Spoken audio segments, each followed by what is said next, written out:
I had a phone call. She says he's not responding. I'm like, you have Narcan? Is addiction a disease or a choice? If your wife said, I'm divorcing you if you don't drop the alcohol, and you're still doing alcohol, who's stronger, you or the alcohol? I had to go through some of these struggles myself. Call it my field research. I believe that all addictions are really relationship addictions. You don't know why you're here. You don't know what you're doing here. You question existence. You have guilt. You have shame. You have of course, these people bringing in drugs into the rehab. This whole thing is so complicated because people die.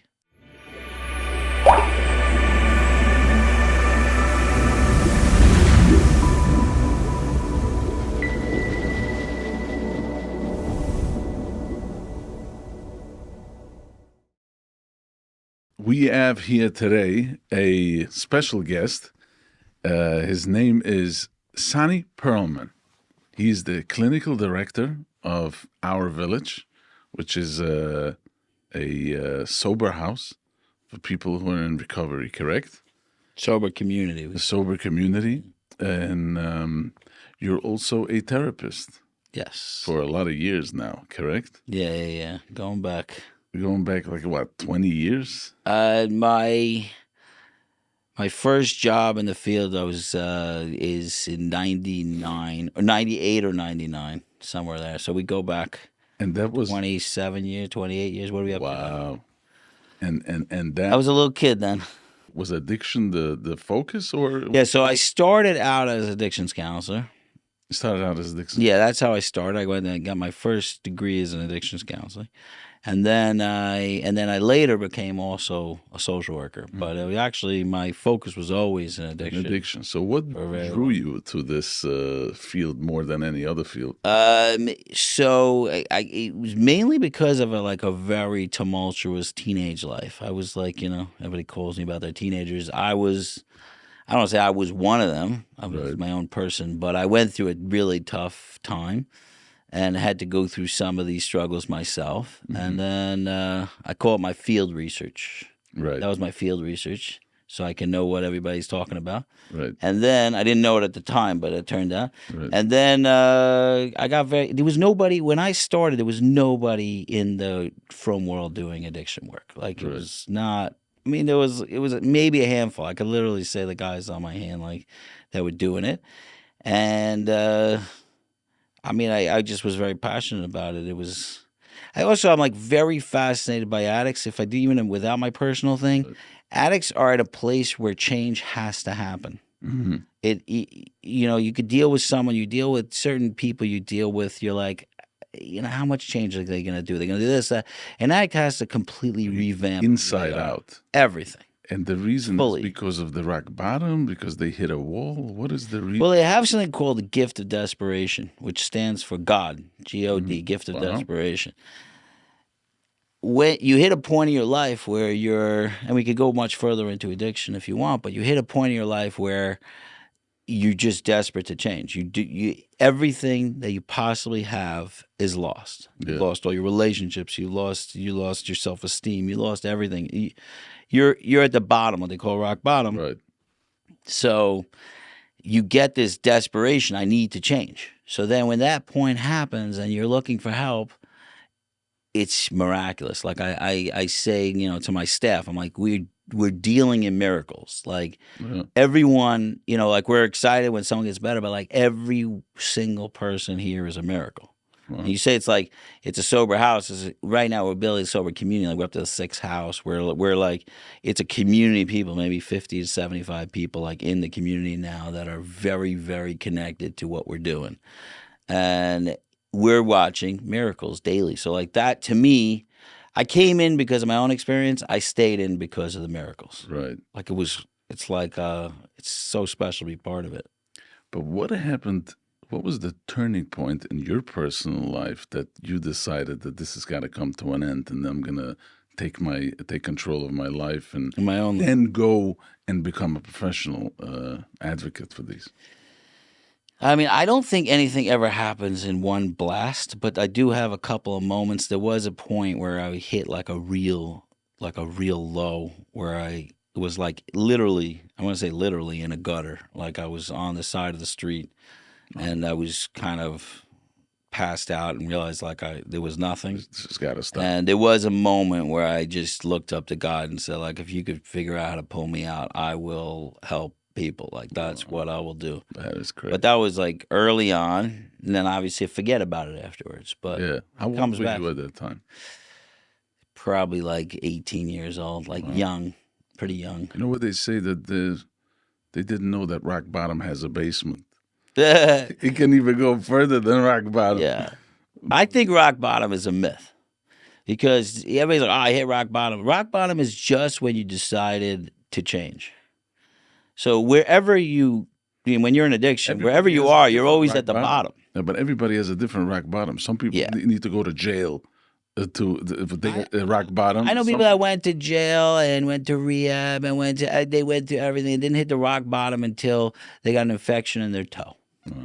Like all of a sudden their foot was blowing up. They're like, that's it. Enough is enough. Like, what do you mean? You went to prison for 5 years. That didn't do it. So rock bottom is just when we say enough is enough and I'm tired of this and I believe that I can be better and I want to. And then you reach out your hand. Right. That's when the person who's struggling. Now, I believe, if you really go into like what I believe is that we have to get these people way before they're ready to reach out their hand. I find that a lot of people hit a rock bottom, but they don't have anybody to reach out to. Right. So we had like early on, I created this idea called the bungee cord effect. Because I run Our Place in Brooklyn. Yeah. And that's kids who don't want to get better. Still involved with Our Place? Yeah, sure. And this is just like a drop in, a teen. It's just a drop in. Not addiction. It's not addictions, but you have a lot of guys that are like smack in the middle of their addictions and they don't want any help. And so our theory, I got this from a Zalman Mendel, who's someone who was in the field when I started. And he came with this idea of this bungee cord effect, which is like, we're going to build an incredible relationship with you today. And when you hit the bottom, you're attached. We're the bungee cord. Right. So you don't have to. A lot of people hit the bottom. They have no one to reach out to. They've cut all ties. Their family doesn't want to talk to them anymore. Everybody hates them at that point, and they have nothing to reach. So I believe the work of the people helping starts way before people want help. It's like when you see the person going downhill, and it's still okay. It's still not the end of the world, is when you have to start working on relationships, you would say? I think the bigger thing is that there's a big idea in the field that no one could get help until they want help. Right. And there's a truth to that. But it's also, who are they asking for help when they want help? Right. You have to preempt them wanting help. You have to start doing the work before they start wanting the help. And that's a lot about what community does. So this is not even about the therapists that work with the guys, but like family members and community members. Like, you see someone struggling, go make a relationship with them. Like, they should reach out to you before. That's what I was saying. If I contribute anything to this work, it's Perfect. You don't need to have to want to get better to get better. We could, as a community, we could hold you before you're even ready to get better. Wow. That's the idea. It is amazing. Yeah. How would you explain addiction for people who don't understand what this is? Okay, I will do. There's the typical way, but I'm going to skip all the typical ways. You got to get on a normal addiction counselor for the regular. Yeah. Because the diagnostic manual has its own version. The way I see it, the best way I could explain it is that everybody in this world has to deal with what we go through. With life. And life has good, it has bad, it has everything. But we have to learn how to deal with it. And the way we deal with it is with a self-esteem. So our self-esteem is how we deal with everything. Correct. And our self-esteem is made up of two different pieces. One is worthiness, and worthiness is one part, and the second part is competence. Worthiness is, I'm all right, and competence is, I can do it. Right. Those two things. So we all need, and we could go further into the self-esteem, but I'm just explaining because my whole philosophy is built around the self-esteem. But the idea is that we need that self-esteem to be able to deal with life. And as we're children, it's instilled in us that we are worthy, we're special, we're wonderful, we're loved, and that we could do it. So let's say, usually the mother is the one who gives all that unconditional love, and the father gives the, like, you got it, go climb that tree, go take those chances. So between those two things, you develop an internal self-esteem. And what the psychologists say is that we internalize it. Right. So now we can walk around with it. Right. Something goes wrong in our lives. At what age? It could go wrong at any age. That's it where could, you lose your self-esteem. You could start with never getting a self-esteem, for starters. It's on a spectrum. No one has zero self-esteem. Right. So you could start, but very often trauma, even if you had a decent self-esteem, trauma tells you you're not worthy. Right. That's the message of trauma. It's maybe when your das comes in, when you start, as a kid, you, like you said, you get all this courage from the parents, you feel good about yourself and stuff. As soon as you become a teenager and, you become 18, 19, 20, you start questioning and doubting yourself. And that's when you see you're undoing everything that, Maybe, but I think that's the manifestation. But if you go back to anybody who's an addict, you're going to find that they were really struggling very young. They were struggling at 8. They were struggling at 7. They were struggling at 9. Or what, a different type. Everything in life was incredibly difficult. They're also usually very sensitive and spiritual people. They're very sensitive. And so life is really, really difficult. So the option in life, and this is getting back to explaining addiction. This is a very long version, but the option in life is either we have an internal self-esteem or we have to create an external self-esteem. Mm-hmm. So in life, we all mostly deal with our issues from our inside. And then we watch a little too much Netflix, we watch a little to this, maybe we smoke cigarettes. We all use some form of outside. I need to go to the spa once a week. We all use something on the outside that calms us, that soothes us. What an addict has is so little internal self-esteem that majority of how they deal with life is from the outside. The outer environment. So when people say, oh, I'm a drug addict, I'm an alcoholic, no, you're not. You're every addict. You don't find I'm just an alcoholic. That alcoholic also drinks too much coffee. It also has issues with relationships. Also, because the addiction is not to the thing, it's on us. Right. It's how empty are we inside that we need to use an external self-esteem. Correct. They're doing the exact same thing as regular people, just they don't have the inside to handle it. So they use the outside. And then the outside crushes us because it's not real and it hurts us. That is a very clear explanation. Yeah, it's a different way of looking at it. Basically what you're saying is that they get their self-esteem from a toxic place, from an outer environment instead of an inner environment. That's it. Yeah. Really what's happening is they're just trying to be able to handle the world. I need to feel worthy. I can handle it. When you discover and you talk to an addict and you say, what did it feel like the first time you put that pill in, the first time you drank, they will almost always explain it like it's pure love. Mm-hmm. Like, I felt love. Like, I'm all right. The world is all right. That idea, it just explains what they're looking for is I need to feel all right. Mm-hmm. They're not trying to get high or run around and have fun. I know you mentioned on your podcast, on the last one that we talked about, is that BrainStorm with Sony Perlman. BrainStorm with Sony Perlman. Shameless plug, they call it. Yeah, no, it's fine. You were saying that you're a tremendous fan of Gabor Mate. Now, I heard him once explaining addiction, and he was saying that the addict hates the bottle. He hates the drugs. And we're calling him an addict. We're putting on a cap on he's an addict and this and that. But he says, go to the core of the problem. They don't like the alcohol. They don't like the drugs. They are running away from something. They're filling a certain void. Right. That's what you were saying. Well, so the fascinating thing about Gabor Mate, which I'm not sure if I'm saying it right. Everybody says it's different than me. Yeah. For years, I've had philosophy on addiction and I discovered Gabor Mate late. But does he have a different philosophy than the mainstream? Yes. So what's the difference from him to? Well, the mainstream. There's been a huge focus on the drug and not the fact that it comes from trauma and it comes from.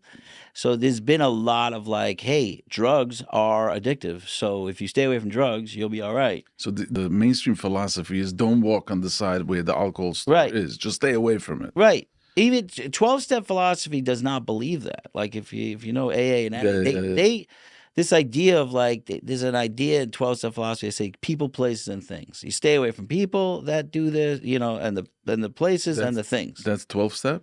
They say it's 12 steps. So in the 12-step philosophy, it doesn't really believe that. No. Because the original 12-steppers, they'd go into bars, help people out. That's what they're. When you heal yourself, there's nothing to fear from the drug. Correct. Or the alcohol. Yeah, it's not the It's not a fear. You don't walk into a kiddish and all of a sudden, yeah. And anybody who relapses, they'll tell you they relapsed 2 weeks ago. Meaning like it's not like, oh, I just smelled alcohol and then I was done. It's 2 weeks ago they stopped working on themselves, they stopped doing the work, and then all of a sudden that's, so okay, Gabor Mate, interestingly, I discovered him late, and someone said, everything you're saying sounds like Gabor Mate. And I'm like, who's that? And I picked up his book. It was Gan Eden. Like now I don't necessarily agree on his solutions. As he's very focused on therapy and different types of solutions. I don't. But in terms of his analysis of the issue, unbelievable. I think he's the top. But he broke my heart. So that's what because he was like, he has his personal views, political views. Yeah, because he's so anti-Zionist that I'm like, and he's Jewish, and it's just interesting. It breaks my heart. But I'll tell you the truth is when he talks about, he's such an empath, he's such a person who sees people suffering. Also me, I see the situation. Anybody suffering, we're Jews. Yeah, like we see a person suffering, we want to help them. Even if it's our enemy. So I kind of, I get it. I get where he's coming from, but I don't think you go up against Jews. Like, right. You gotta protect your people. Right. So I have a question for you. Is addiction a disease or a choice? I don't know if those are the two only options, but I'll take it. Because I'll tell you what it is. They push a lot in rehabs and stuff like that. You should get up and say that admit that okay, you have a problem, but it's a disease and you're gonna have to live with this. Now I know I spoke to a bunch of addicts and they don't like the word disease because that again it gives them a label and you can't get out of it. You're done with it for the rest of your life. They want to feel in control. It's like, if I want to stop, I can stop. Why you're giving me this? It rubs people the wrong way. Certain people, other people feel very good knowing that this is a disease and I'm dealing with this and I'm sick. And what's your opinion on it? Okay, so again, if we're talking about, a lot of people have a real issue with the idea of powerlessness because a disease says I'm powerless. I just have something and I have nothing to do about it. In my belief, I don't know how we define diseases in the world. Like, I don't know, is disease something you catch? Is something, like you have? Is we talking about cancer? Right. From all the years of dealing with this, it might as well be a disease. Meaning because it's on the person. Mm-hmm. There's something wrong with you. Now, I believe that it manifests closer to maybe, and I know you do a lot of stuff with narcissism, with all your stuff. Right. So the closest thing I could say addiction is to a personality disorder. Mm-hmm. It affects your entire personality. Correct. So it's as close to, so would you call personality disorder a disease? I don't know if you call it a disorder. So the word disease really came out originally to make everybody feel better that they have it so they're not immoral people. Right. That's really where the word disease came from. And also because they wanted insurance to cover it. Mm-hmm. So it was a technical issue. Right. But the idea that a guy comes in and says, I'm not powerless, I can control my life. Nobody's saying you can't control your life. But if you don't understand where you're at, where a guy who's trying really hard to get off of drugs or alcohol, and he cannot do it, he's in a dependent stage. He's not in control of his life. So the idea of saying I am powerless is not becoming powerless. It's admitting that this thing has taken over me. Power over you. And I need to find something in order to find my power back. What I think is people throw it away very quickly because like, I don't want to do the powerless thing. A powerless is, you are powerless. If you're using alcohol and you're trying not to, if your wife said, I'm divorcing you if you don't drop the alcohol and you're still doing alcohol, who's stronger, you or the alcohol? So it's not on the alcohol. Again, we're not dealing with like, I could get off the alcohol. There's something wrong with you that you're not able to handle any emotions. Right. Good, bad, and medium. You can't handle them. So you're using something to make it. If you don't recognize that there's something wrong with you, so that's why I don't have a problem with people calling it a disease, because call it disease because that means there's something wrong that I need to now deal with.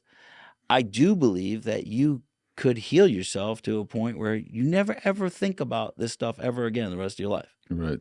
And many people have done that. As far as powerlessness, as Jewish people, we believe, we believe in the Ribono Shel Olam, we have emunah, we have betuchen. Isn't that powerlessness? I mean, this is our DNA that, we try to get the ego out of the way and we let the Ribono Shel Olam run the show.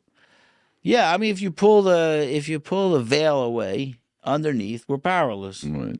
But the way that God helps us find Him is by giving us the feeling of powerfulness. That we're in control. That we're in control. And if we're in control and we choose God, then then we actually chose it. But if we recognize that we're totally powerless, then what are we choosing? Right. So we have to come into our power to be able to understand our powerlessness. Correct. It's very powerful. I get very annoyed when people are like, I don't want to admit I'm powerless. The amount of power you need, the strength you need, the bravery you need to say that something has taken over me. That's power. And that's power. That's power. But you have to understand that the level of bravery, it's terrifying to say that. I'm a man. Right. Don't treat me that way. Right. I think it's a very powerful thing, and there's a little contradiction going on at the same time. Also, in the 12 steps, it is powerless, and you'll always kind of remain powerless. But at step 4, you start. It's called action steps, and you start doing all this work to be powerful again. Yeah. But you have to recognize if it's all right. I love to give a little mushel to explain this. Absolutely. So when I was talking about the self-esteem before, we're talking about. There are 2 parts to it. And the first part is worthiness, and then competence is the second. Worthiness, as I see, is the love tank. It's like a tank and a car.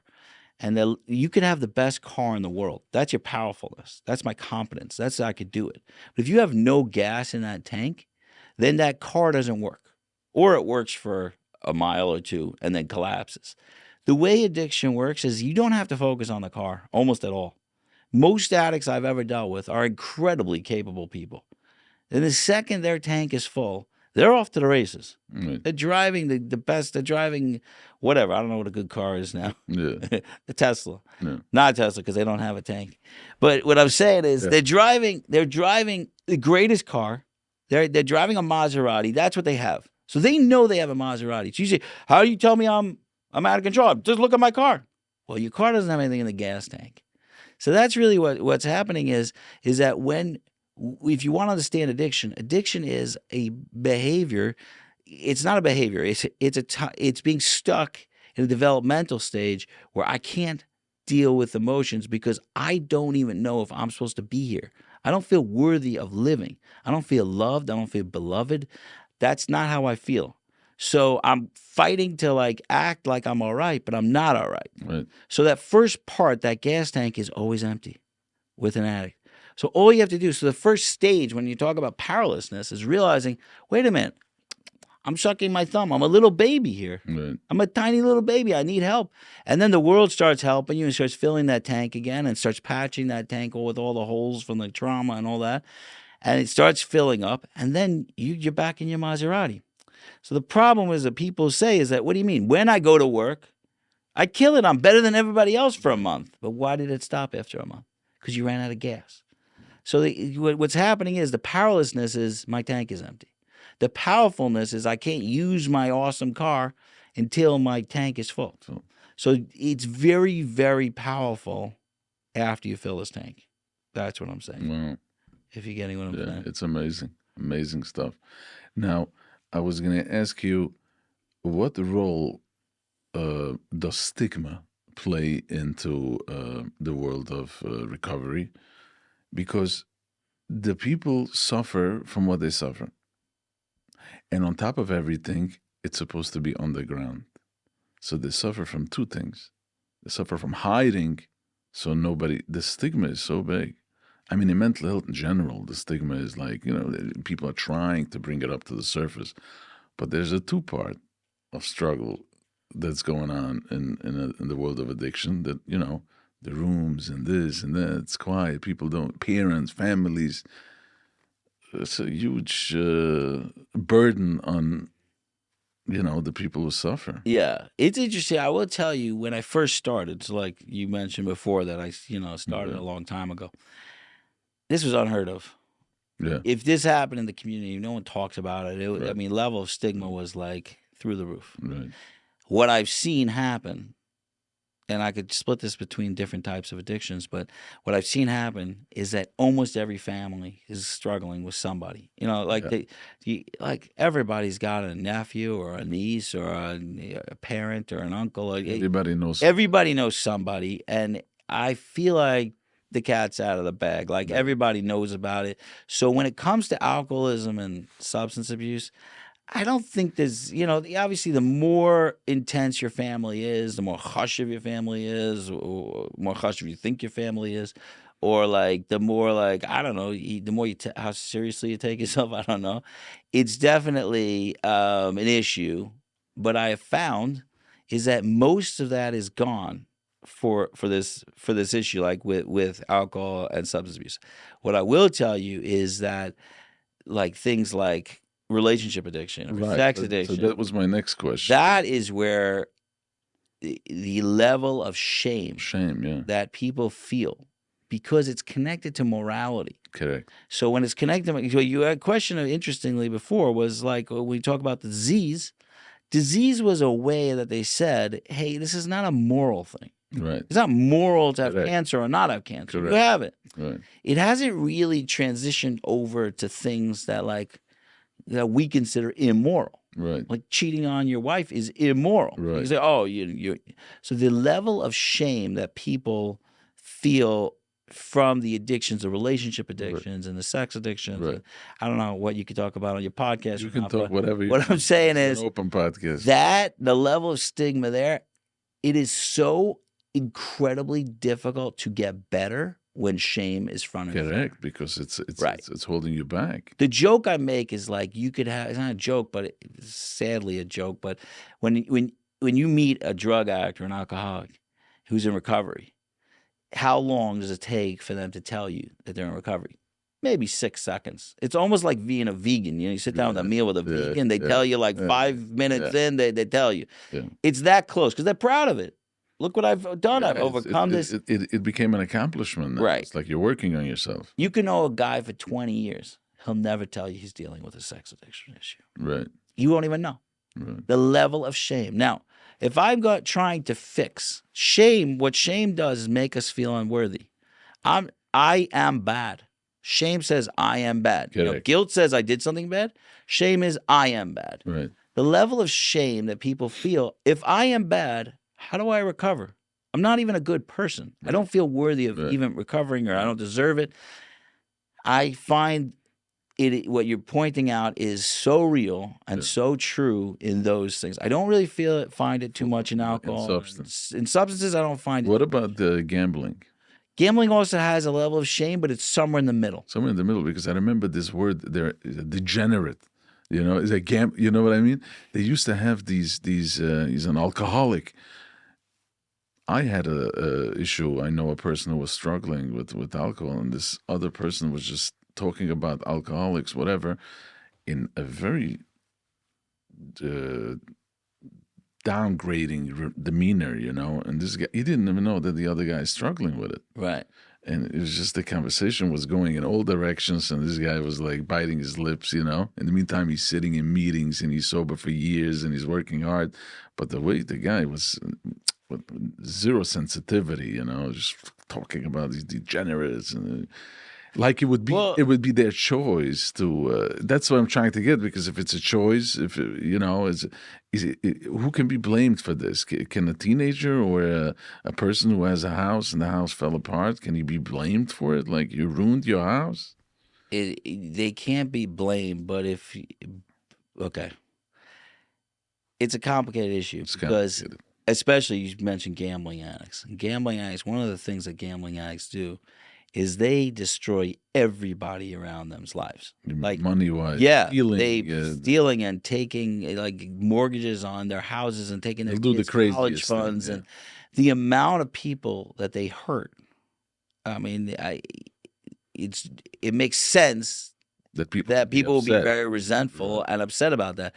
Shkach that you have a disease, Right. but you hurt me, and you hurt, and you know. So, But what you're saying is that the root for gambling, for sex addictions, and for substance abuse is all the same. Which all means the same. that you're filling a void that you don't have. You're looking for from a wrong. You're looking to get self-esteem from an outer environment instead of an inside environment, which is this is sex addictions and this is substance, but it's all the same. Well, if you want to break it down as a therapist, I have found different ways that I've seen differences. Like different people who are into different substances seem to be different types of people. Different People who are into personalities. different personalities will get into sex addictions. Different personalities will be into gambling addiction. I will tell you, almost every gambling addict that I know, the focus or non-focus on money in their house growing up was always odd. Almost always. Meaning either it's like we never have enough money or like look at those people, they're very rich, or they're like there's a huge amount of focus on money. about money. So for them to have money or to make a windfall of money or it literally fills them up. Yeah.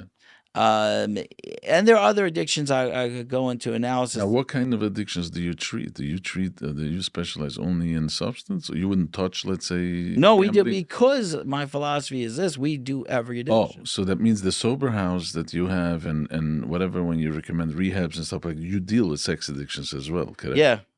Well, if you really want to get into the deeper part of it, I believe that all addictions are really relationship addictions. Meaning if you peeled everything away, because what are we really looking for when I'm talking about this tank and we want to fill it up? What are we looking for is we're looking for love. We're looking for people to tell us we're all right. When we're children and our parents say, you're great, you're great, you're great, eventually the child goes, oh, I guess I'm great. They keep saying I'm great. They say I'm wonderful. They say I'm beloved. Right. I must be true. So what everybody's looking for from all this stuff is trying to have people fill them in. I believe if you take every addict, they started as people pleasers. They're the most charming people you'll ever meet in your life. They're the best salesmen. They could read a room like no one else because they know how to make everybody happy so that they could fill their tank. What happens is most of that becomes exhausting. To try to make other people behave a certain way so you can feel better is absolutely exhausting. So at some point, you take a drink and you go, wait a minute, that had the same feeling that I'm like working my brains off for. So all of a sudden, I'm going to keep doing that. Or I'm going to shoot up, or I'm going to, whatever I'm going to do. They're all looking for love. Right. So when you ask if we're dealing with guys with sex addiction, the truth is, the second you peel away, like substances, you find out that they're desperate for love, and they're doing behaviors that look like sex addiction behaviors.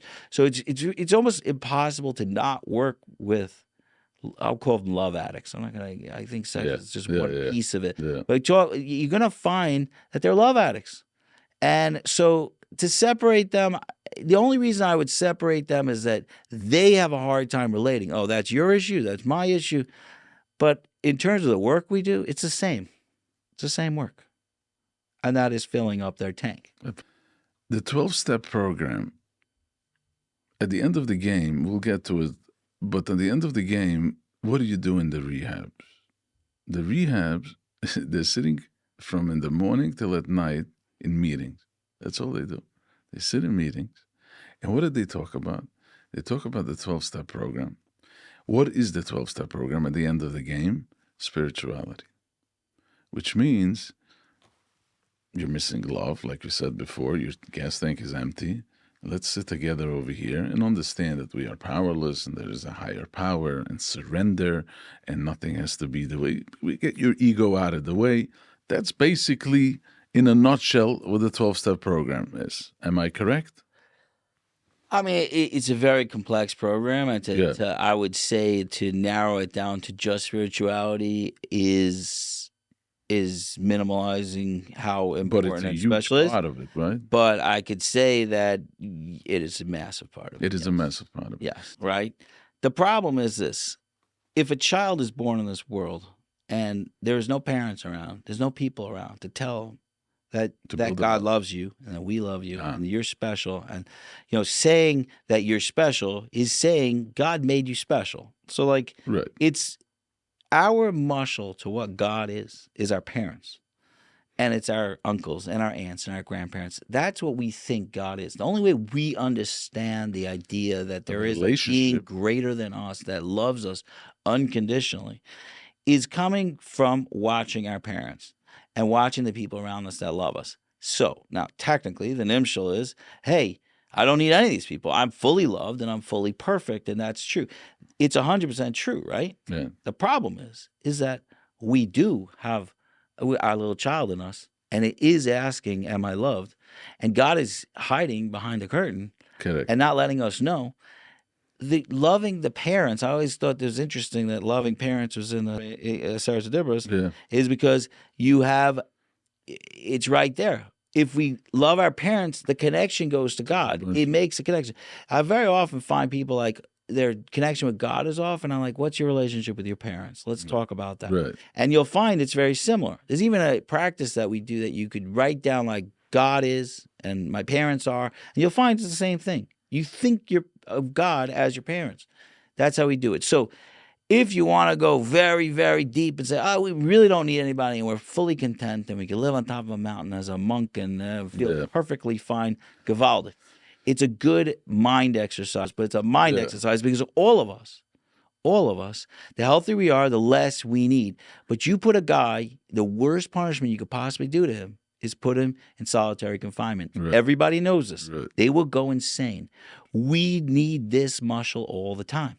Right. We need to know that we're all right. So we could feel very strong, and I could go a month by myself. I could go 2 months by myself. Eventually, my tank is going to start questioning, oh, am I loved? Am I? Where's everybody? No, but you were saying that Hashem is behind the curtain, but isn't it a way of some people just see Hashem in everything? They just whatever they go, you see, behind the curtain, but they see things. They eat, they come, they go. They have this positive outlook in life. They love the trees. They love the grass. They love the beautiful outdoors. They see the BrainStorm in every little thing. It's awesome. And they probably live in a very good life. Yeah, absolutely. And all power to them. But, there's a lot of people listening to this podcast, hopefully, and I think it's going to be a tiny percentage of people that live like that.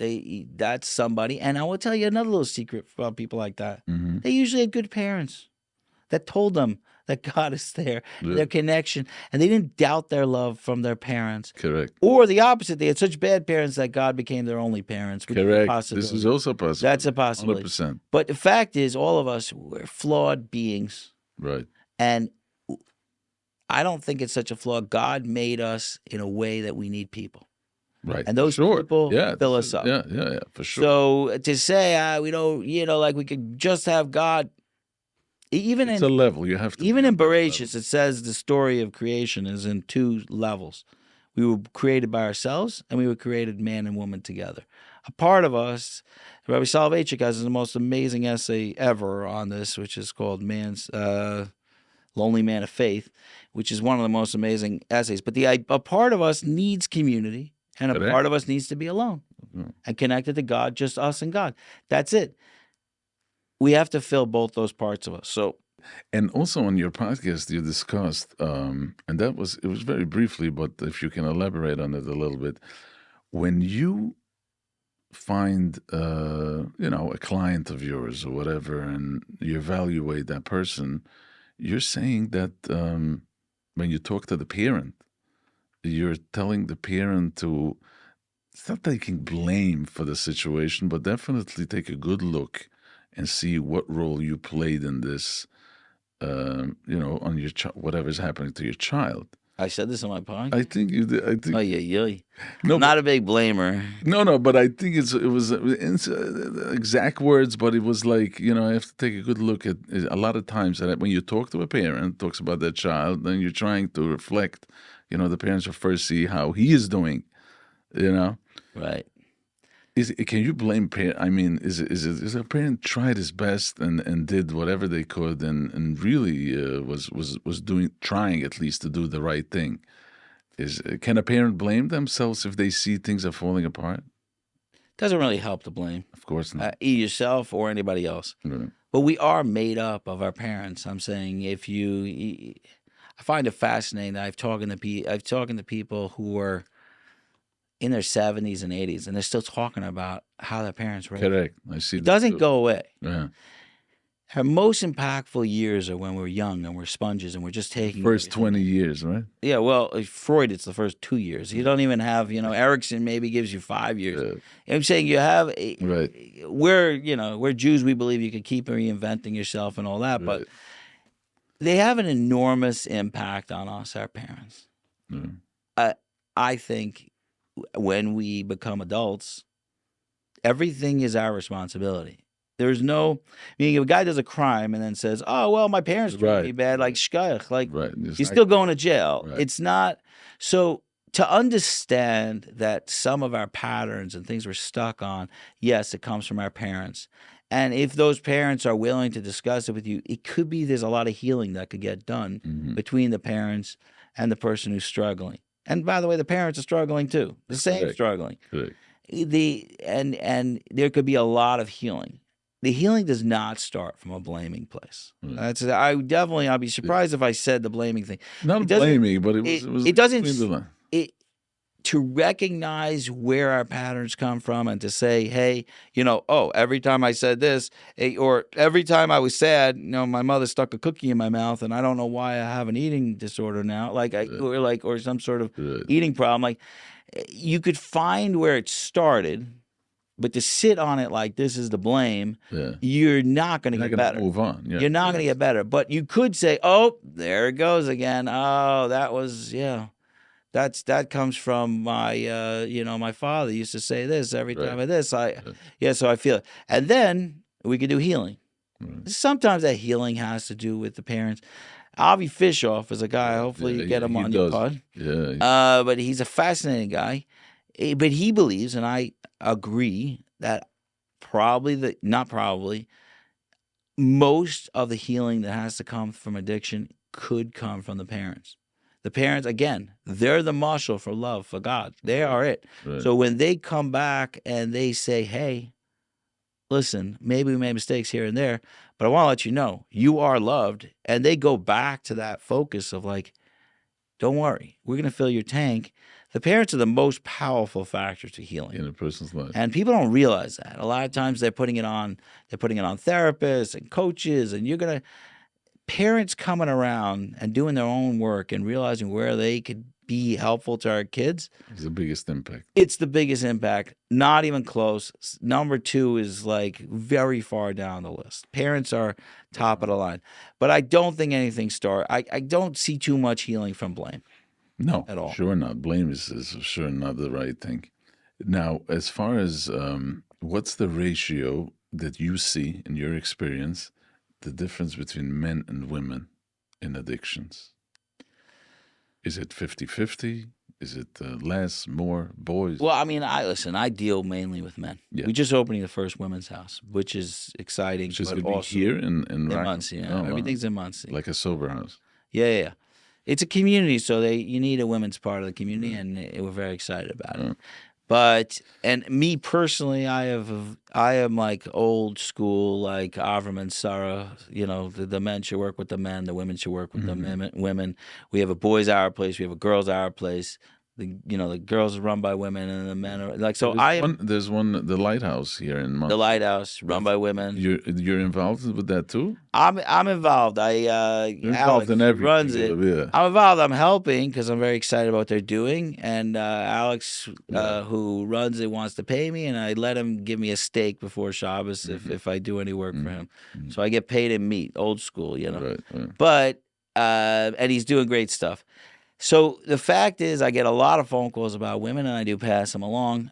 The numbers when it comes to substance addictions or external addictions seem to be overwhelmingly men. Men.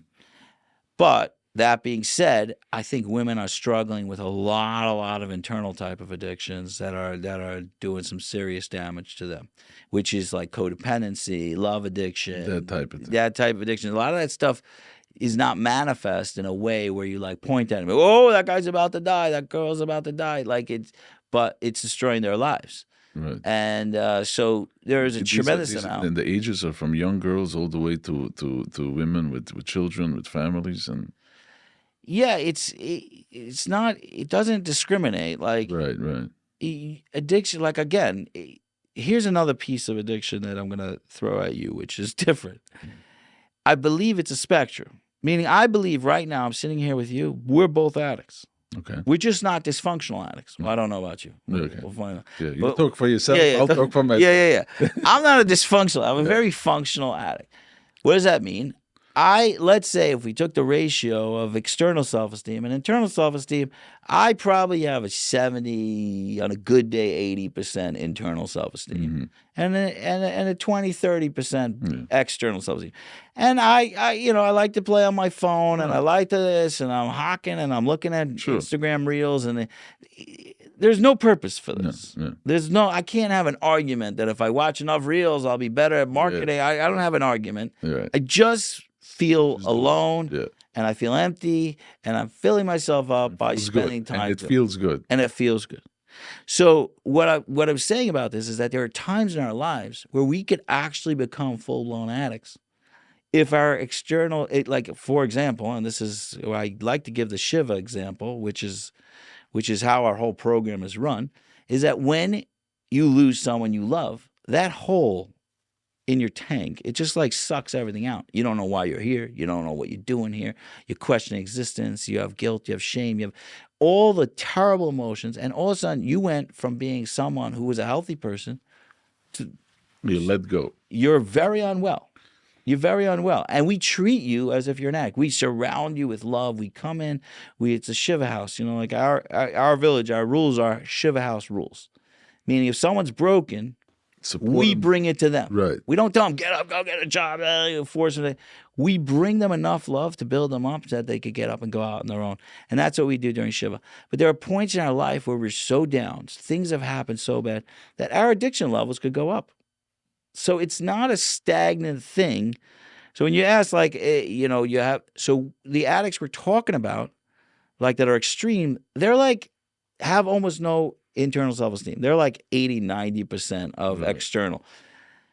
Is that's happening at every age, every gender, we're all, we're not immune to this. How much spirituality is going on in that Shiva house? I always come back to this because I experience my own experience in life and with life experiences, how much love can, plenty, but how much love can strangers, and it's built on people, and this is the Almighty. Right. So and the 12-step program, you see, I'm talking about a Yiddish point of view, but this is the 12-step program is not a Yiddish point of view, and they still spiritual. It is, but that's what I'm saying. It's still a lot of spirituality going on. So in when you say a Shiva house, and you say we'll shower them with love and we'll bring them back, how much of a role does spirituality play in that? I would say it is almost the closest you could get to 100% spirituality. When we get to Har Sinai, right, and they say, okay, this is the highest level the Jews ever hit, right? Yeah. They're talking to God. This is, so good. talk about a psychedelic experience. They're there. They're with God, What does Rashi say is, what happened? We became ke'ish echad b'lev echad. We became like one. Yeah. The highest level of spirituality is loving each other. Right. That is the highest level a human could possibly get in spirituality. That is how we connect to God, by loving each other. Yeah. We say we lost the second base of English because we didn't love each other. The second base gets taken away from us because we're not on the level of spirituality to maintain it. Wow. The idea is that, like I said before, like it's a mashal to God. Right. It is God. Yeah. When I love you, An animal doesn't love each other. I need something from you. Yeah. What am I getting from you? Yeah. Oh my God, am I getting food from you? Am I mating with you? What am I doing? That's what animals think. Right. Human beings, we love you because we are like God. Yeah. And our love towards each other is how we are godlike. So when you have a room full of one guy, he's broken. He's doing nothing for you. Right. He's not. You're not even letting him work. You're not letting him do mitzvahs. You're not letting him do nothing. He doesn't trust anybody. Does nothing. He doesn't even want it. Yeah. He wants you to go away. Right. And you know what we say? No. God said, love you. I am being what God is on the highest level. When we are like disrespectful to God, we go against God's rules, and we know that he loves us no matter what, always. That is what we're doing. I can't think of a more spiritual experience than a Shiva house. And it seems so simple, just a bunch of people sitting around. Yeah. Because there's nothing to get from it besides for love. It's all that's happening. To me, that's pure spirituality. See, people talk about spirituality. I sit on top of a mountain and I concentrate. Right, I'm right, connecting to God. It's a simple feet on the ground spirituality. Yes. It's the highest. Yeah. How many times have you had someone come to me, my father, he's the biggest tzaddik in the world, and he doesn't treat me, my wife, and he doesn't treat his wife and his kids well. That doesn't seem like a spiritual person to me. Right. Like a shkoyach. Right. It's a very good relationship with God. You know what God said? God said treat each other beautifully. You want to have a spiritual relationship? Go take out the garbage for your wife. That's a spiritual relationship. You're talking about, I need to be high with God. Yeah. That's what I'm saying. Maybe I'm downplaying how much I think I think Ben Adam Chavera is the deepest level of spirituality. Wow. It's amazing stuff. Yeah. Amazing. These are good questions. That's a good question. No, you have good questions. I like your questions. How should parents or a family, if they find themselves, like you said, there's not a house or somebody who doesn't have any connection to these things, how do they best support a person who is suffering through addictions? Okay. There's so much in this question because there's the question of like there are the kids that are not dealing with addictions. There's so many. Yeah, but this particular and if someone finds himself a family of 8, right? And one teenager is going off with she starts seeing stuff. He likes to smoke. He starts with this. Starts with afraid of the downward spiral. It's gonna, and they want to support. They want to do the right thing. They can go crazy also. What is your advice? Like, what should parents do? So the first thing is to recognize, and this is something I get misquoted a lot on because I'm always talking about love and unconditional love and enormous amounts of love and all that stuff, and I agree to that. Everything should continue with all that stuff. That being said, when I'm talking about addiction, I'm talking about this. You have to understand there are certain people for some reason. They're stuck in a place where they need a lot more. So like if you have a kid with cancer, you're going to give them a lot more because they need a lot more. Correct. The kid that, I was asked once, like, how do I spot the addict in the family? Like, how do I spot, like, which one is going to be an addict? And the best answer I have is the kid who is the most sensitive, the most caring, the most sweet, the emotions, like they cry at a drop of a dime. Yeah. They feel feelings so strongly. That's the kid who's going to struggle.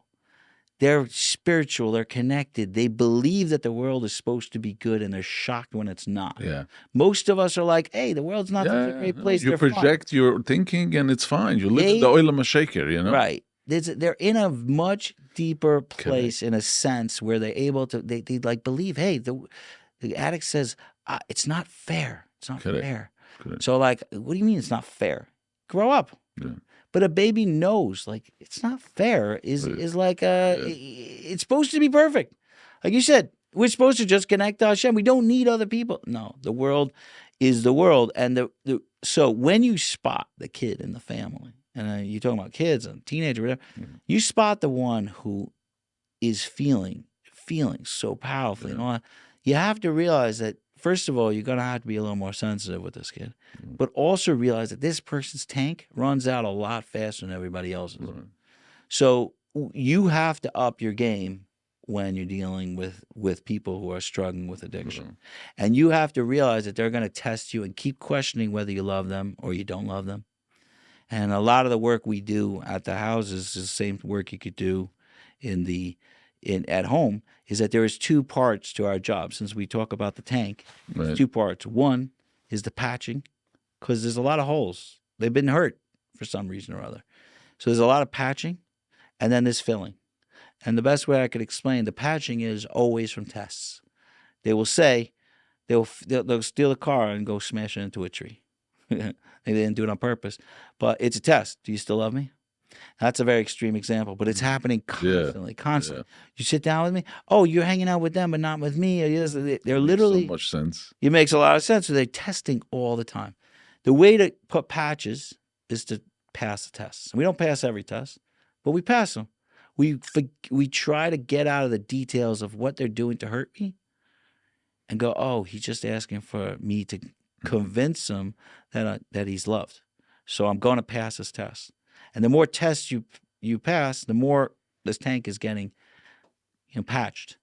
And then the second part of it is refilling it, which means coming out of nowhere and doing special things to them, noticing when they did something awesome and telling them how much they appreciate it, telling them how much you love. That stuff is good. If you did that without patching, it's just going to leak right out.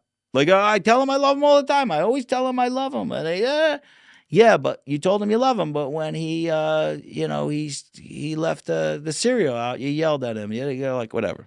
So that's a whole separate parenting class, because the parenting classes that you have on the street that you can find today is for standard. They'll tell you do this. Your parenting classes. Everybody, there's a lot of common sense, but there's also parenting classes.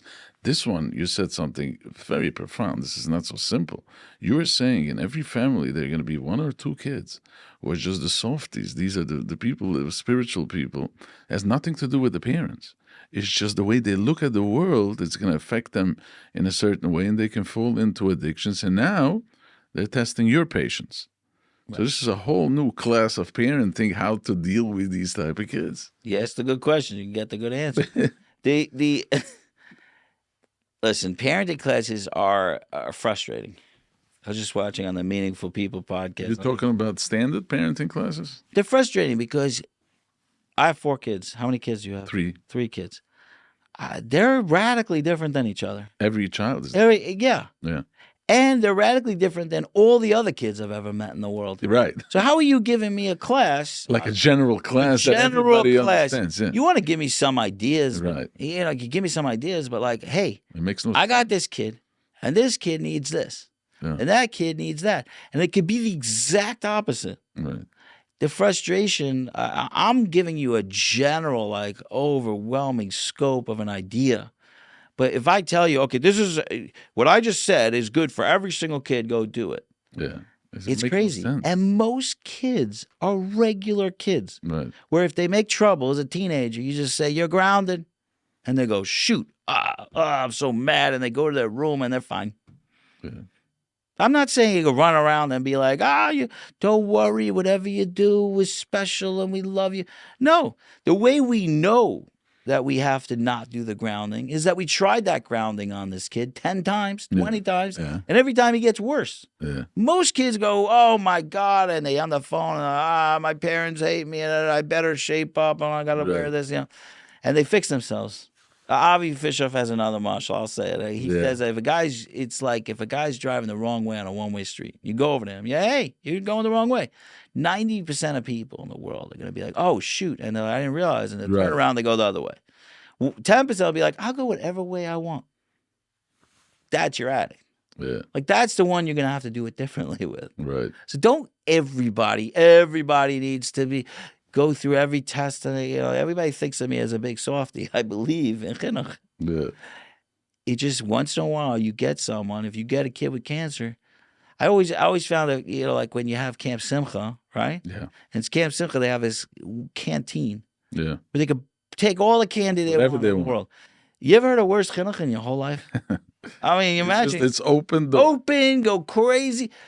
What are you talking about? These people they got suffering so much. They literally are looking at chas v'shalom, like the end of their life at a child, at the age of a child, a level of trauma, they need more love. Right. That's what it is. When you have a kid like this, and you realize You they gotta need step it, up to your game. hey, open the canteen. Yeah. Give them some candy. That's Wow. what- It's easier said than done, but you I will have tell to be you- a therapist. Every parent has to be a therapist in their own house. you don't. Okay. I'm saying you don't. All right. You're the parent. If you understand that all kids want is they want you to love them and be proud of them. It's as simple as that. It's so simple. It's just some kids are not getting it. Some they parents, need extra. some parents need to work on themselves also. While they're parenting, they're still growing up. Yeah. So these parents need to work on themselves, how to open up and how to be, because they have their own issues. Here they have a family they're trying to raise, Right. and issues like this come up. So it's I will tell you a fascinating side effect of doing this kind of approach with your kids is it is such a relief for parents to stop fighting their kids. stop fighting. Stop fighting. Of course. Because when we believe that we Never have to works. fight them because we're responsible for how they turn out, but the level Also, it has a go lot back. to do with image. Also, you see, Yeah. it depends which community you live in. But it's what are people going to say? What are the neighbors going to say? Forget about the actual problem that you're losing this child. Right. What's going around? What's the community and this and that. It's like It's hard. a hassle. I want to tell you something. I don't get that so much. Maybe I'm Yeah, not but so no, because deeply you- yeah, in my because- community. yeah, no, I wear yeah. sweatshirts. No, but I'm saying, where did you grow up? I grew up Shayashiv community in Far Rockaway. Uh-huh. I actually had like Langa Pius and a bald yeah. head. But it's, Went to Cheder. Yeah, because every community, But I I've think, left that has, community a long time ago. Yeah, but every community has this. What are the neighbors going to say? And what's going? Everybody has an image. It's also not the healthiest thing, but if you're living in a I'm community, telling you, from what I'm seeing, it's going away. slowly. It seems slowly, but 20 years is not a long time. And Right. in 20 years, it's been a radical shift. I actually have a lot. Because the pain and the suffering. Also, it's like you're gonna tell me to eventually people rebel against the idea of rejecting their kids. Okay. I love this kid. Right. You're gonna tell me what are you talking about? This person didn't reject a kid. This person didn't reject a kid. Why am I- You know what? I'm not gonna reject my kids because I need your community and shidduchim. Parents are fighting back. Correct. They want to love their kids, They want to live. and they don't want the community to tell them that they can't love their kids. Right. That's what I think is happening. Oh, I think- that's making progress. That's steps in the right direction. I want to tell you something. When I started, Brooklyn was the worst. Yeah. It's not the worst anymore. Wow. What I'm saying is that most people in Brooklyn have already been realized, like, come on, your kid's doing some things to be fine. Like, take a chill. Right. Right. Most people, I very rarely get this. Where do I get these phone calls from? I get them from the Hasidic community. I get them from the Lakewood community. Oh, my God, am I kidding? I'm like, yeah, listen, I got these phone calls from Brooklyn 20 years ago, and it'll be fine in 20 years. But you have your way also, like this calm, cool, and collected. You don't get nervous on the phone, yelling, screaming, crisis. There's no crisis. There's no crisis. Yeah, chill out. We'll deal with it. We saw it before. And that is also very calming. It's a very good... Listen, hey, the reason I'm lasted, like I talk about the people who were in the field when I started, no one is anymore. Wow. This is a burnout field. Wow. Anybody who said, this is crisis, how long could your crisis keep going? You're right. Yeah. It should burn you out. I see this, when you're looking at this as a lifelong issue. Right. It took 10 years for him to get here. It's going to take 10 years to get out of here. And it's fine. And he could do wonderful things along the way. Yeah. That's life. If you deal with it with a crisis, you're going to make all the mistakes. I mean, everything goes. Oh, my God, my kid, I better send him to a psych ward at 14 years old because he might die at Right. the amount of damage you're about to do because you believe it's an emergency Right. is going to be worse than anything that he could have done himself. Right. So I'm dealing with people that I sent so few people under 20 to rehab. Yeah. I don't even that know. Shivas are sending boys to All rehab. day, everybody's going. They talk to a few people and they're like, you need a rehab. Right.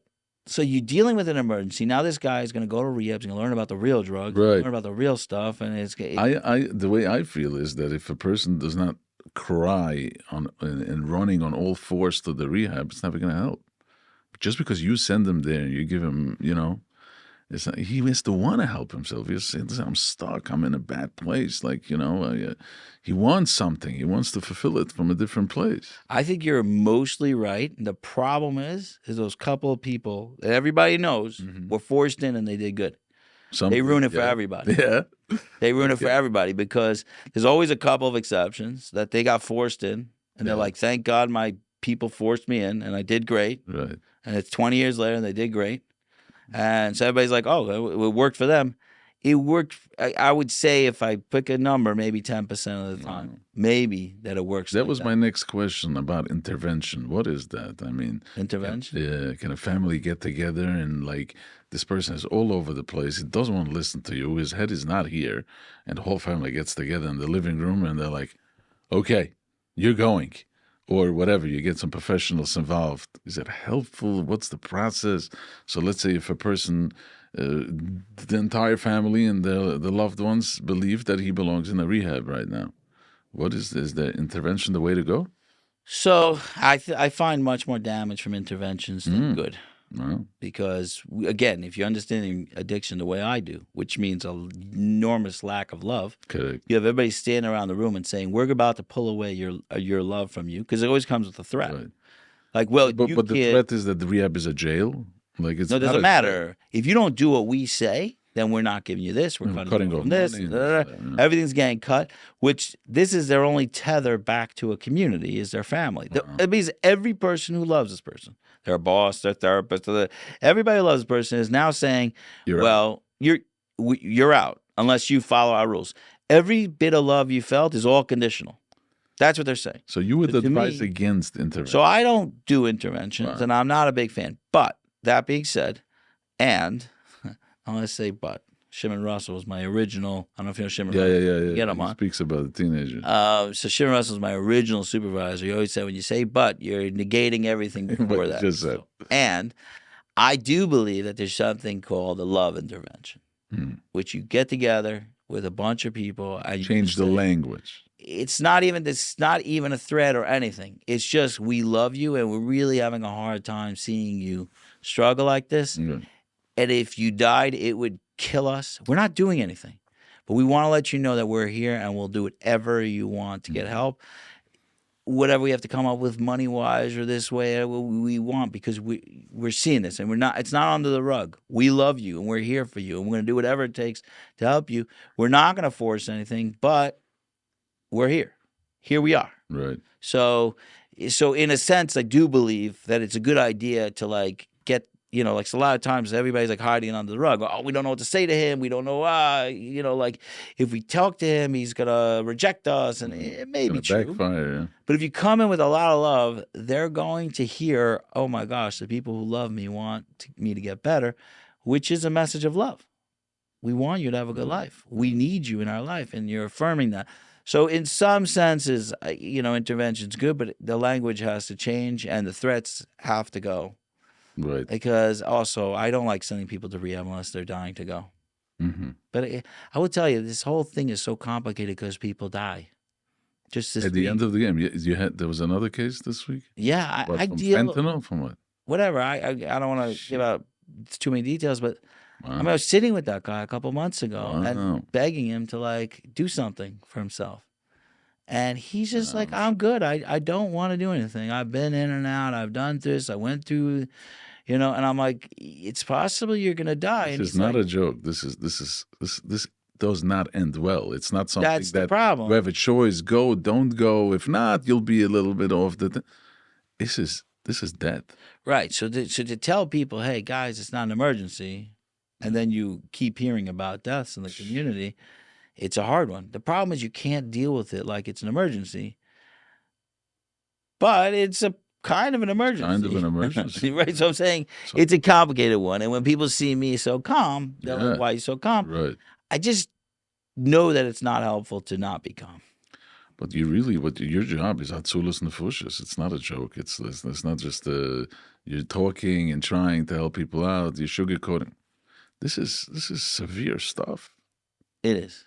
And is all drugs and you can die from all drugs or just certain? No, you can't die from all drugs. You can't die from all There's drugs. a few bad ones. There's a few bad ones. Yeah, there's a few bad ones. And there is a problem of some of those bad ones being mixed into the ones that you don't die from. Right, right. And when you buy them on the street, you don't know it's laced or this or that. Right. You don't even know what you're doing. They're putting fentanyl in almost everything now. So it's like... In everything? Everything. They say it's, sometimes in pot. I don't believe They'll put that. it in weed also? I don't believe that. But it is something they're saying. I shouldn't go on the record saying I don't believe it. Maybe it happens. But that's scary stuff. It's important to know. I just don't know. It's, to me, it seems like a scare tactic. Parents not wanting their kids to do pot, so they're saying this fentanyl in it. I remember there was a Not time convinced. that the yeshivas or the government was sending home Narcan. These spray. Yeah. Do you believe that every parent should have one in the house? I mean, people If don't. your kid ever messes with drugs, You need to have it. please have it. It's not a joke. I want to tell you something. It's a miracle maker.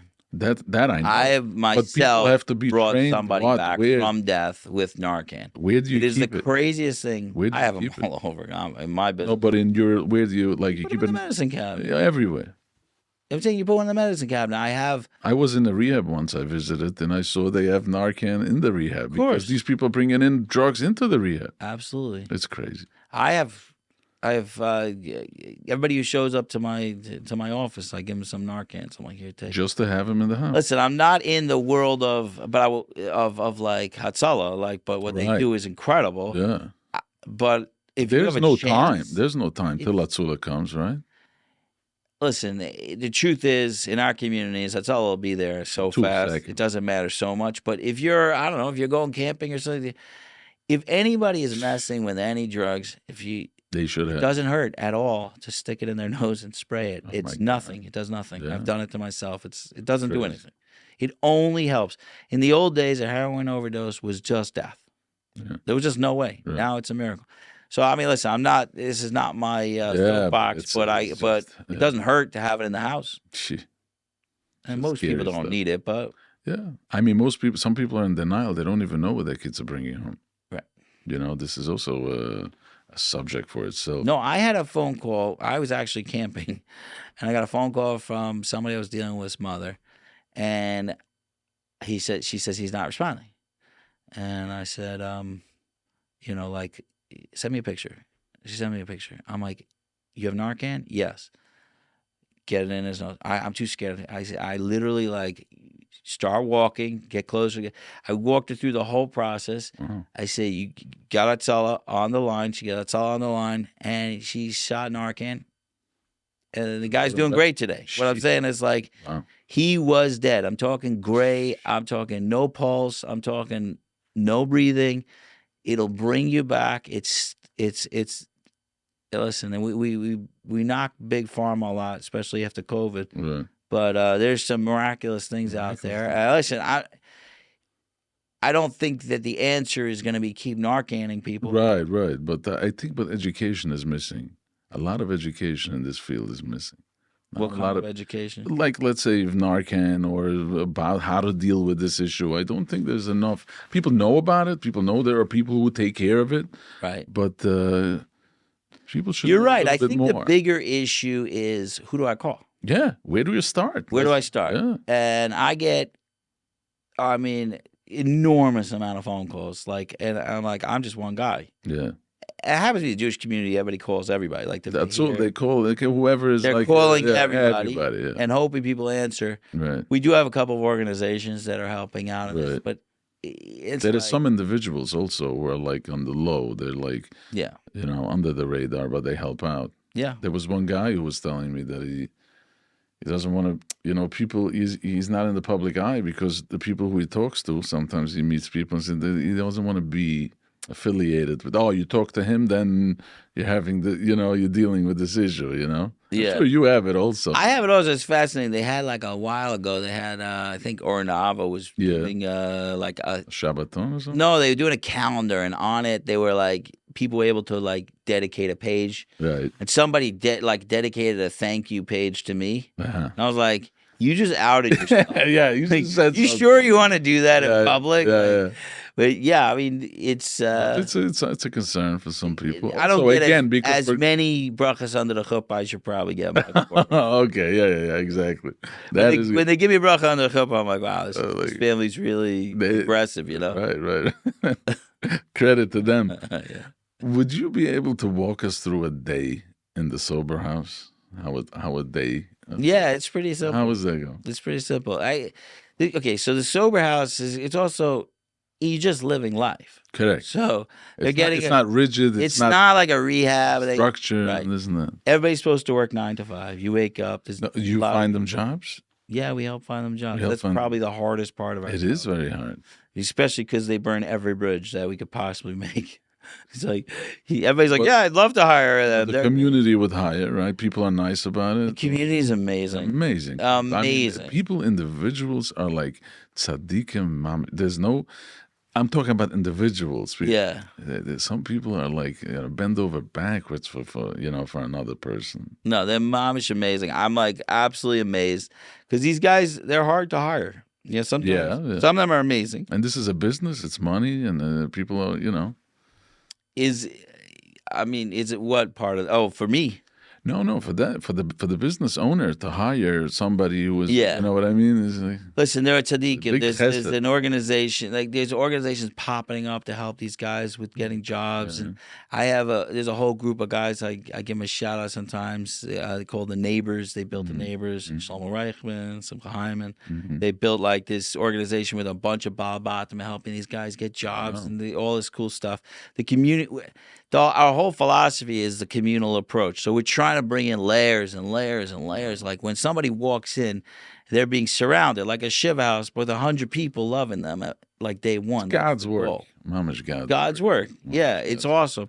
So, the day is pretty simple. You're learning, you're working all day, and then you're coming home and you're going to meetings. There's a lot of gathering and hanging out with each Right other. away, you go to meetings. When you come home, you eat. You eat, you go to meetings. Who is cooking? You have a chef, or We have a nice chef. you have a chef. Yeah, People are cooking. You sit down at the Food's supper, and then there's meetings. You jump right into meetings. Yeah. There's meetings. There's downtime also. Yeah, hang there's out. activities, watching the ball game. We Yeah. go out a couple of times a week. We do different things. And how long usually is a stay? So the program really goes on almost forever because the 6 months, which is Right. very intensive. Right, which is in-house. That's in-house. It's a lot of counselors and therapists and everybody working with them and all. Who is different- funding all these things? Is this private? It's private pay. We're a nonprofit, but we try to break even. Now, That's who's our goal. paying this? This is family's burden to pay? Uncles, fathers. It this- is It is. terrible. Yeah. Because I don't there's mean no to say it, insurance, because right? Because the sober house. You could do insurance, but you have to do a different philosophy than me. Uh-huh. The problem is that I believe that you shouldn't be doing therapy all day. You should be at work. You should be learning how to deal with a boss, learning how to deal with colleagues, learning how to do it Regular while life. you're doing recovery. Right. And there's a lot of recovery and a lot of support, but you're also doing life. The way to do the insurance is to go to rehab during the day, an outpatient rehab, IOP they call it. Yes. So you go during the day. The insurance charges so much money for that it covers the house. Uh-huh. That's a way to make money. Right. I just don't want to do that with people. I want people to be out there learning to live their life from day one so that 6 months later, they're really independent. They move out, they're ready to go. We have sober houses around the area where they could stay. There's no counselors. It's just a Right. place to live where people are sober. Right. So like they could rent a room. Right. So those are other houses that we have. But so you could stay there. This year, I just went to the 9th wedding, like in the last year and a half. People are moving on with It's their like lives. unbelievable. Oh, It's absolutely a bunch of guys are engaged and they're moving on. They have Amazing careers, they have stuff. jobs. and this was just a little bump in the road, or it's a lifetime of. I want to fight. tell you something. Yeah. The people that come through this, Yeah. they're the best people in the world. Of course, these You know are what like I'm saying? special neshumas, but they say No, that 'cause people they- walk through those doors are like extremely. I know a few of them, loving and these are not tough, difficult people to deal with and stuff like that. These are No, like because special- they have worked on themselves more than most people. in the world. Yeah. Sometimes someone comes in and they tell me their issues, and I'm like, I feel so bad that you're not an addict. because you don't realize how sick you are, and you're just not going to get better. Right. Addicts they know day one, if I don't work on myself, Right. they're in trouble. You know what I mean? Yeah. In the 12-step program, what is the hardest step in your opinion? The highest The step? hardest, Oh, the hardest. toughest. It's fascinating because, I mean, I'm not a 12-step buck. You're not, no? Believe it or not, I'm not. You should get on Menachem Poznansky. It's your field. It is my field. But I do, and I'm saying there are people who are 12-step, like they understand the depth of all that. Yeah.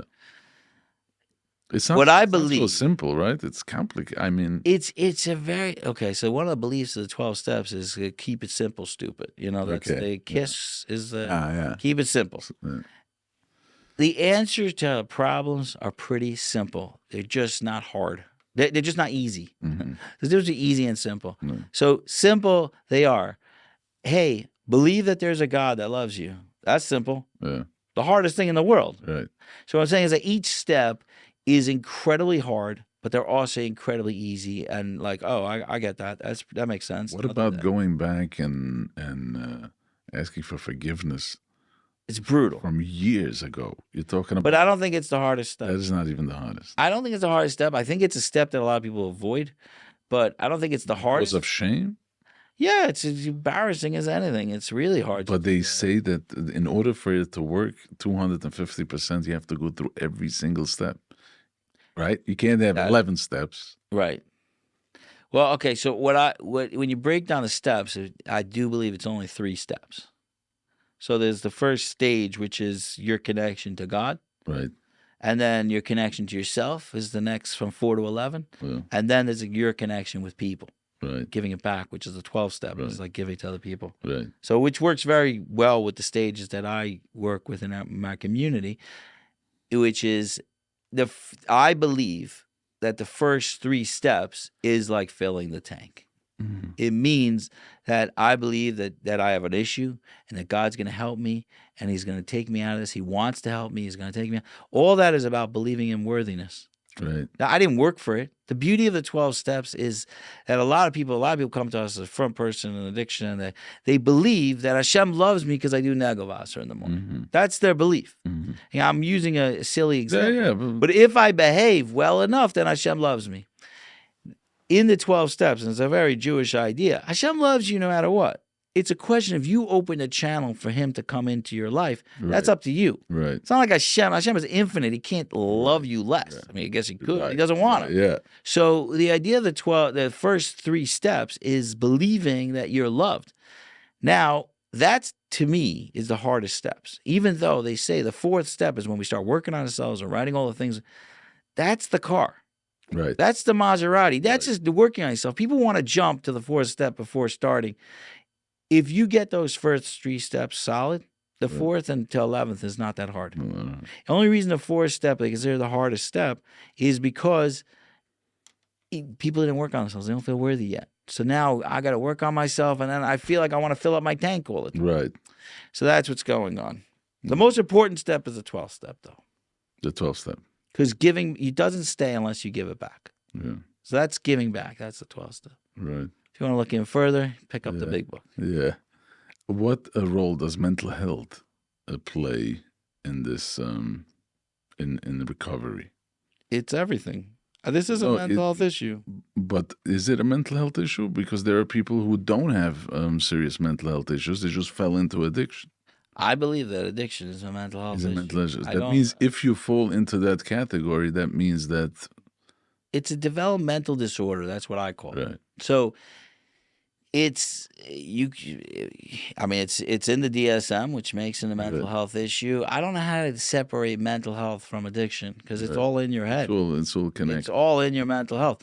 So what you're saying is how does the overflow? You have mental health like Like anxiety and addiction. or things that people would need medication for. You know. Medication is a whole different discussion, but there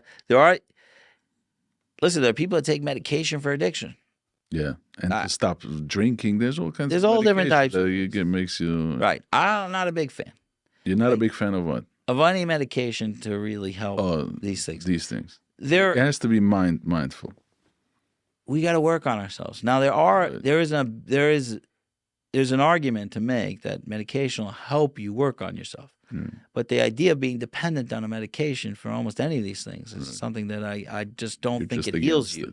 I think it may stem it off a little bit longer. You feel a little better for a little bit. Ultimately, it catches up to you. Everybody who's on anti-anxiety medication, antidepressants, they keep having to build up and do more, and they always eventually want to get off it. I hate this, and they can't get off it. So it like starts a whole nother bunch of issues. But there's a lot of crossover between addiction and other mental health issues. A lot of that has to do with like mental health issues is traumatic. Yeah. And that could cause addiction also. So meaning like if we're having a mental health issue, it's all intertwined. I don't know how to separate it. It's very rare that you're going to get someone who like walks in and he's got like a band-aid, he's got to rip it off. Oh, I got addiction band-aid. Right. Oh, you tell me you don't have depression, you don't have anxiety, you don't have. They have these things. So sometimes it's, maybe this is not the most satisfactory answer, but they're very connected. Yeah. No, I hear what you're saying. Now, would you call psychedelics drugs? I wouldn't call drugs. Okay, this is what's going to bother. That's why I want to. No, I want to hear what's your takes on psychedelics? No, first of all, let's say the first thing. I don't have a problem with drugs. Okay. The drug counselor saying that is a little ridiculous. Yeah. Like I said several times already, I don't think addiction is on the drugs. Like you walk into the shul, and there were a couple of bottles there, right? Right. You said, don't look at the bottles. Right. Right? It's not the bottle. I don't care about the bottle. Right. I can walk through a liquor store 1,000,000 times and I'm not even walking in there. 90% of people could drink without any problem. It's 10% of the population that has a problem. So I don't have a problem with drinking. I don't have a problem with drugs. And I want to tell you something. You think heroin's really bad? What does everybody get after an operation? We get oxys, we get Percocets, we get painkillers. And what do? We stick them in our medicine cabinet because we're done. Right. We don't get hooked on it. Right. We move on, okay? And you know who gets it? The addicts come find it in your cabinet. All right. But meanwhile... There was an addict once who went to a shiva. I didn't know. He was so smart. He went with me. He tells me, you want to come? We go to a shiva call someplace.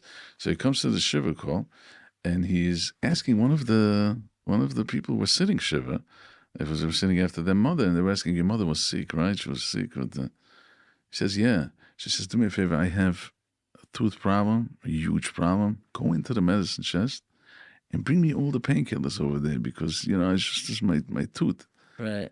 She came back, and this guy emptied out every bottle. This was probably a lot of money. Yeah. But he's shopping at Shiva Call. It's a great move. It is awesome. Yeah.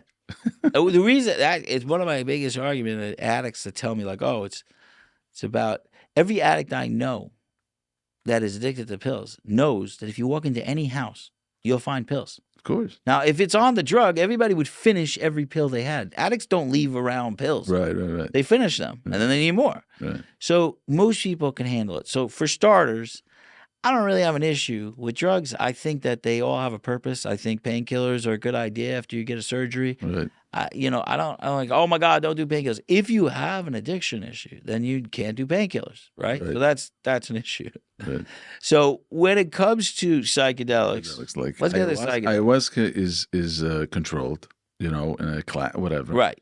But then there's these other that people are just taking, by themselves. So the parsha of like ayahuasca and all that stuff, although my organization is very serious that I don't recommend it to anybody because it's illegal, and I don't.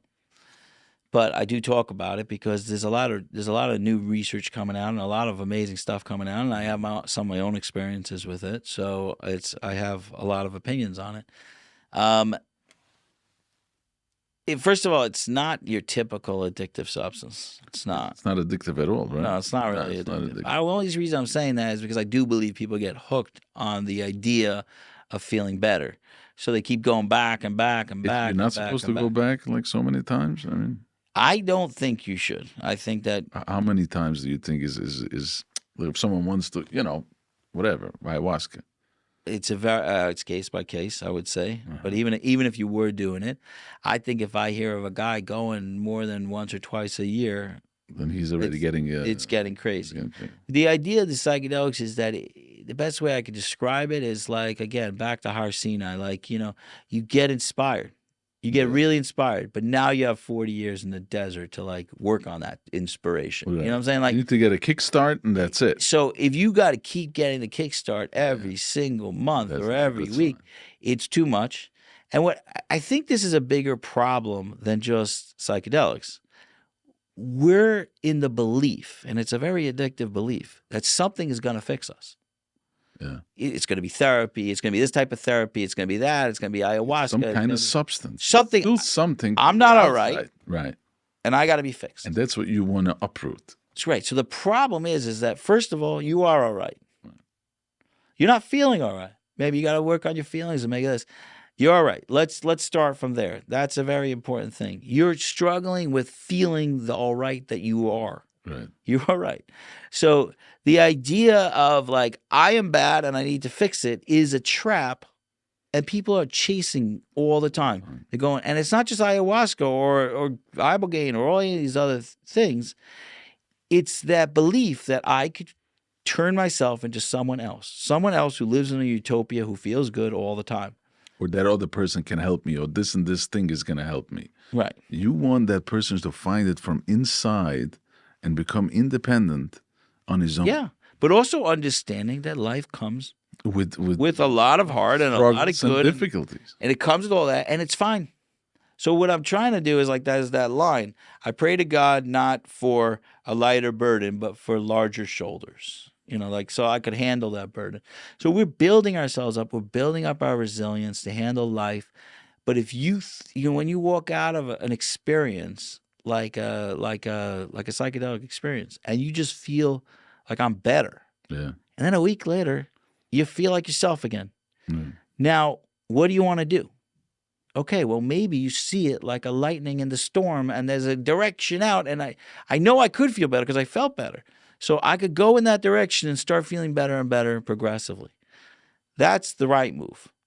What most people do is like, oh, I feel bad again, so go back to it. Yeah. And they're doing it with medication. So They're doing it with therapy. you're back They're at doing square one. Yeah. So what I see as an amazing tool, I really see psychedelics as something that is not explored enough, and it has had major effects. I've taken people that I know that have gone through it have gotten off of substances because of it. I've seen people make radical changes in their life that sustain for a really long periods of time. It's an amazing tool that has an ability. The best way I could say it maybe is that it takes away the curtain. I love that you have all these curtains. Yeah. The muscle curtains. But it takes away that curtain of you feeling like you're not all right. It says you're all right. Mm-hmm. That feeling is so incredible. Right. But you're able to see out of the storm like, wait a minute, nothing changed. My life is exactly the same, but somehow it brought down all your defenses and all your walls, and all of a sudden you could see, oh, there's a beautiful person in there. That's fine. Right. That's great. And then you want to see that person again. Well, you got to do work to see that person Right. again. So that's really that's the issue, is that people want to keep pulling down, opening Harsina again. And then when I say it's not addictive, that's addictive. Correct. That part becomes addictive. Right. But how does a person know if it's for him or not? Because I think it's some people will have I saw online, and some people have very bad reactions to it. Like if their wiring is not, you know what I mean? It's not cut out for this. It's a complicated issue, and part of the reason it's complicated is because it's illegal. Uh-huh. So there's no real like testing process or figuring it out. Everybody's kind of figuring it out on their own. But it's a risk to take. It's for if people are listening and like they're entertaining the idea because everybody. Yeah, it's a like, risk. It's a risk. Well, it's a risk because it has different effects on different people. Yeah, Definitely on your mind, on your brain. Cases where people talk about psychosis afterwards. Yeah. You could argue that.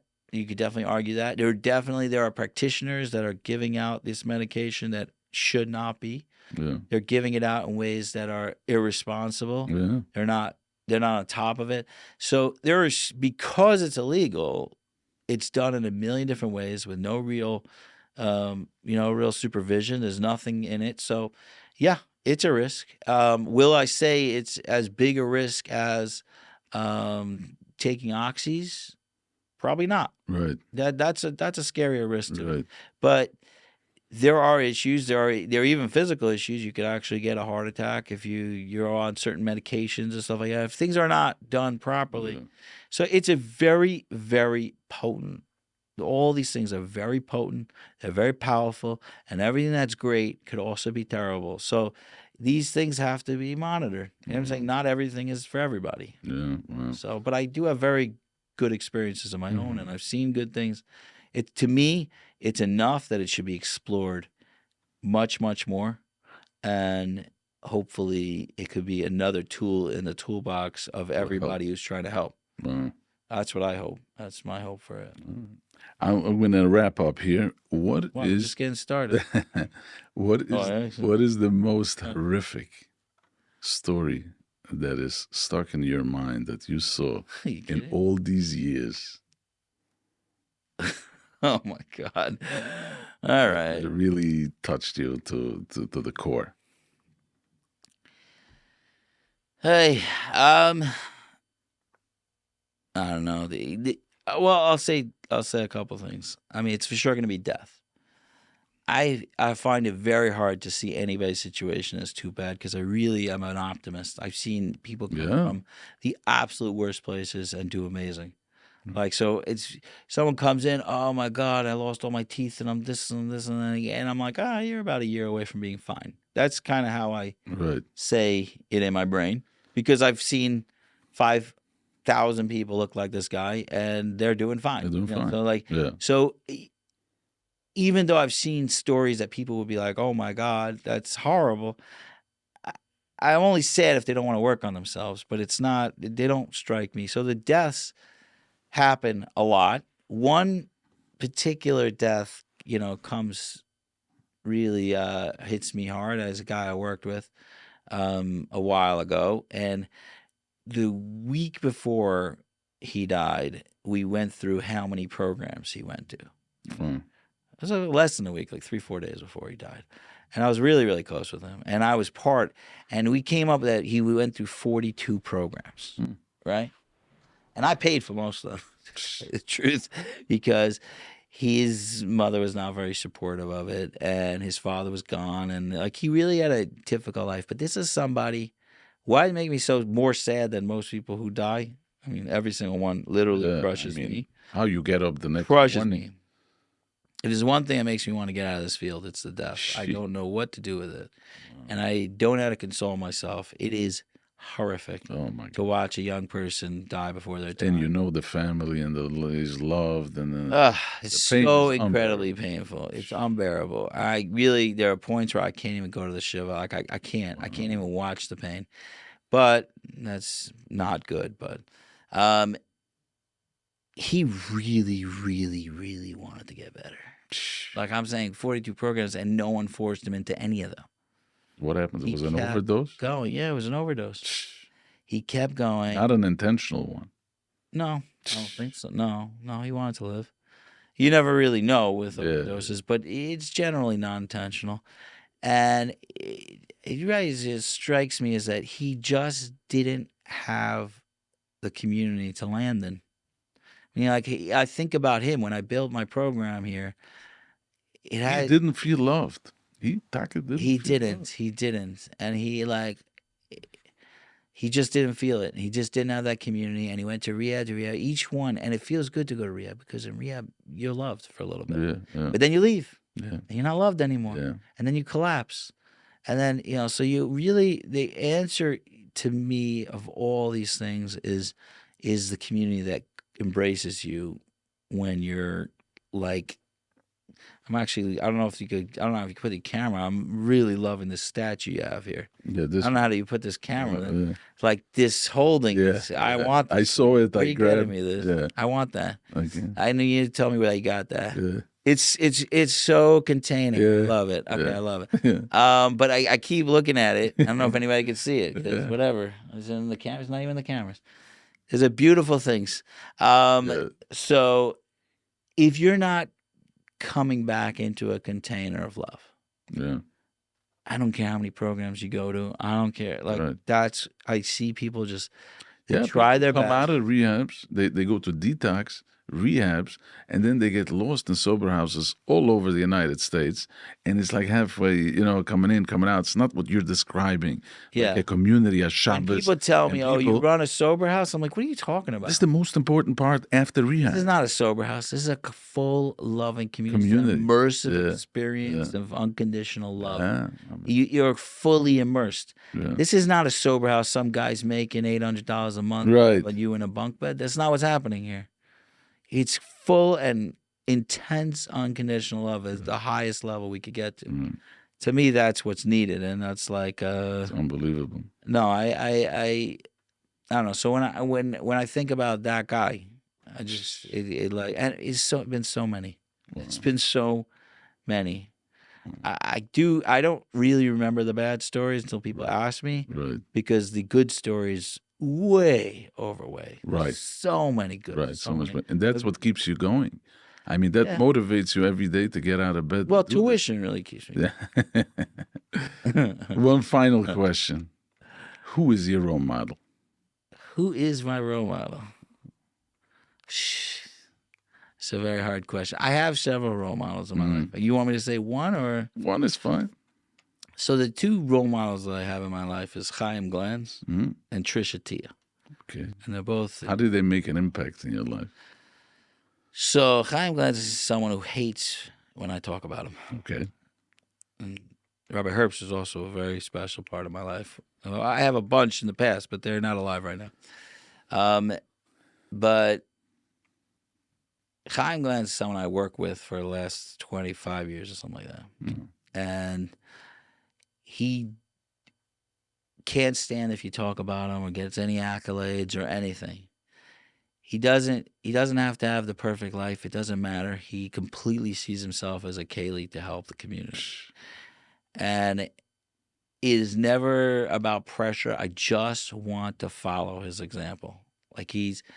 And it doesn't have to be easy. He's not like trying to make himself a tzaddik or this and that. It doesn't have to be easy or not easy. It's just, this is our mission. This is what we're doing. We're not asking for any credit. We're not asking for anything. This is someone I worked with for 25 years, and it hasn't faltered. And I'm not talking about easy life. He's and good behind the life scenes. He's behind the scenes. People and part of my job in our place is that I'm supposed to be the front, Wow. so people don't realize what's really What's happening. going on behind the scenes? But so I've agreed to be the face, Right. and which means I have to go on things and Yeah. do podcasts and stuff. But that's one person. And Trisha Tia is a therapist that I've studied on. I've had her on my podcast several times, and she's just trained me to be incredibly empathetic and compassionate and deal with what we're dealing with and never stop learning. So those are the two people I really have been Amazing. looking up to. Amazing stuff. I want to thank you for being so calm and cool and collected All right. and calm people down in the time of crisis. And I want to thank you for coming. It was a pleasure to have you. And the Rebbeinu Shalom should help you, that you should be able, because we need people like you. You're doing God's work. And you should, All right. and the Rebbeinu Shalom should pay you back, because nobody Amen. can pay you back for this, what you're doing. Oh man, he has paid me back, to tell you the truth. Beautiful. I haven't even spent 1 second talking about how That's awesome what I'm my saying. wife is. I never skip a podcast without mentioning Okay, so share with us. And not a moment in my life of being with my wife I questioned whether she loved me or not. Mamish. She doesn't. This is the best thing I could say, is that she doesn't even know she's supposed to torture me. No one told her, you have a husband, you're supposed to torture him a But little if bit. you recognize that, she is the luckiest woman. That I can tell you. If Well, a husband can recognize that on a wife and say that, then she is lucky. okay. Well, you have to get her on the podcast to find that out. I definitely the luckier one of the whole group. Yeah. But She's been with you all these years. she's been with me since I'm 17. Is she playing a role in the business, like in the? No, not at all. No, she's. When we're in Brooklyn, we had She's this into whole wigs, house. right? She's selling wigs. She does, Wig Yeah, Guru. wig guru. Okay. Check her out. She actually has a master's. She's working as special ed teacher, But and then she gave it up. for She wigs. was with you when you went through the hard times. We were best friends. So she knew you back then. Yeah, that's why she didn't want to marry me. Oh, okay. But It took me a long time to convince her to marry me because so she saw it the all. before and after. I mean, hard times. I was still a nice guy. Man, I, amazing stuff. I also I did a lot of things very, very young. Mm-hmm. So some people it gets worse and worse as you get older. Right. But you have a mission. The Rebbeinu Shalom gave you a mission, and this is your shlichus, the way they say. Yeah. It's your shlichus. This is what you have. It is, and I there's been times when I try to get away, but it doesn't. Yeah, it pulls you back in. It doesn't work. I try we'll do a little bit of this or that, but it doesn't stop. Like you should have a lot of koyach to continue doing what you're doing. You're doing God's work, and we all appreciate. All of Klal Yisrael appreciates it. Amen. Thank you. I just want to say before I leave that this studio is amazing. I love every part of it. Thank you. Yeah. I'm incredibly impressed. Yeah, excellent. Thank you. I really appreciate it. It's good. A lot of hard work went into this. It's awesome. I don't know if the audience can see it, but it's like it's got all this. All the bells and whistles. It's got the bells and whistles. It's great. Excellent. I love it. All right, thank you. It was lovely. It was lovely to talk to you.